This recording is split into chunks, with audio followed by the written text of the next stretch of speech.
Hello everyone, my name is Fallon Fischel. I'm going to be presenting my disease project, and for this project I chose infectious mononucleosis.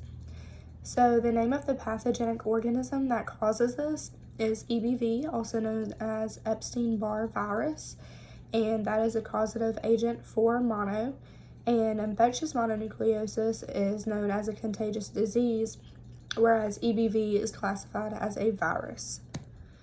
So as far as the structure and the life cycle of EBV goes, it has a very discrete life cycle.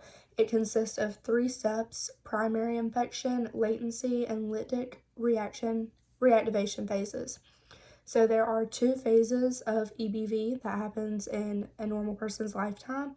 The first may happen around ages 2 to 4. This could go undetected, or it could be present as an upper respiratory infection. So a lot of times people may not know that their child is infected with EBV. The second peak is being around the age of 15, and I think everyone knows that mono is known as the kissing disease. So EBV is a DNA virus. It has a toroid-shaped protein core, a nucleocapsid with 162 capsomers, a protein tegument between the nucleocapsid and the envelope, and it also has an outer envelope with external virus-encoded spikes. So it is enveloped icosahedral and between 120 to 150 nanometers in diameter. So how EBV is acquired: it is found in saliva and it is transmitted through direct contact, such as bodily fluids or saliva. So this is why you shouldn't drink after somebody who's infected, or eat after them, or kiss them. But it also can be contagious or spread through sexual contact. So since it is spread through bodily fluids such as blood, you can also become infected through sexual contact, which I just mentioned, or an organ implantation. So mechanisms by which the organism causes diseases is through transmission. EBV is the most common cause of infectious mononucleosis, but other viruses can also cause it. And EBV affects a person's blood and bone marrow. It can cause the body to produce an excessive amount of lymphocytes, which are white blood cells. EBV causes the body to produce this excessive amount, and then it leads to mononucleosis, and EBV weakens the immune system, which makes it harder for our bodies to fight off this disease. A few signs and symptoms of mononucleosis include fatigue, sore throat, fever, head, body aches, swollen lymph nodes in your neck and your armpits, as well as a swollen liver or spleen, or both in some cases, as well as a rash.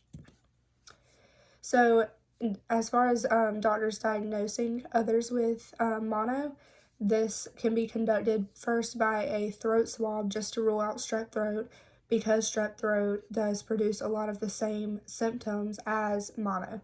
I'm sorry.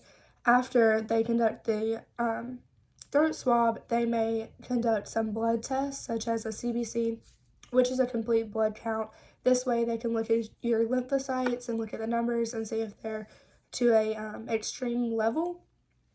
And they can also produce an extra test called a Monospot. And as far as the Monospot, it is looking for 2 specific types of heterophile antibodies in our blood. Excuse me. These antibodies appear during or after an infection with Epstein-Barr virus, which is the virus that causes mono. As far as treatment goes for mono, you really can't do much. You just need to rest, get lots of fluids. You can take over-the-counter fever reducer and pain medications, but there isn't a vaccine or a cure for mono. And antibiotics and antiviral medications that work to kill other viruses, sadly it doesn't work against mono. A few ways that you can prevent mono is by avoiding eating, drinking, close contact with others that you know is infected, as well as avoiding sharing, straws with them or utensils, that type of thing. And if you are sick or infected with mono, you should let others know. You should also keep a distance from them, as well as be cautious as far as talking goes, as far as, if you cut your finger and they touch your hand, things like that. And you should also let your partner know if, y'all are about to have sexual contact or, kiss or anything of that sort, that you are infected. So as far as the isolation process goes, it's standard precaution just because a healthy person can carry EBV. Once you've had it, it stays in your body, and you probably won't get it again in your lifetime. So a person can be a carrier for the rest of their life.